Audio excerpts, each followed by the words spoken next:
Hello అండి అందరికీ. మేము రీసెంట్గా మహారాష్ట్ర వెళ్ళేవాడిని ఫ్రెండ్స్ అండ్ ఫ్యామిలీతో ట్రిప్ వేసాం. ఎక్కడికి అనుకున్నారు? సప్త శృంగేరి మాత టెంపుల్కి. ఈ టెంపుల్ గురించి చాలామంది వినే ఉండొచ్చు, కానీ ఆ ప్రయాణం అబ్బబ్బబ్బబ్బబ్బ కొండల మధ్యలోంచి వెళ్ళాలండి. ఒక పక్క లోయ, ఒక పక్క కొండ, దాంట్లో వర్షం. చూసారా, ఇక్కడ దారులు కూడా కనిపించట్లేదు, అంత రైనీ ఫాల్లో ఉంది.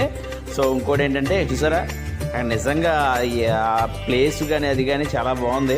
సో లోపల ఇది ఇంటీరియర్ అండి, లోపలికి వెళ్ళి దారి ఇది. మనం లోపలికి ఎంట్రన్స్ అయిన తర్వాత సో ఇదేంటంటే ఈ టెంపుల్ ఎలా ఉంటుందని నమూనా అన్నమాట అండి. కింద ఒక మ్యాప్ పెట్టారు. సో పైన అమ్మవారు ఆ కొండ పైన ఉంటారనమాట. సో అలా వెళ్ళాలి మనం అవే కూడా. సో అక్కడ ఎదుర టికెట్లు కూడా ఇస్తారు, అది మన బార్ కోడ్ స్కాన్ చేసిన తర్వాత లోపలికి పంపిస్తారండి. సో నెక్స్ట్ మనం ఆ దారిలోంచి మనం వెళ్ళాలి. ఎక్కడ అనుకున్నారు, ఇలా రోప్ వే ఉంటుంది, ఇలా ట్రైన్ టైప్ మాట ఉంటుంది అన్నమాట. దాని మీద నుంచి మనం తీసుకెళ్తారు పైకి.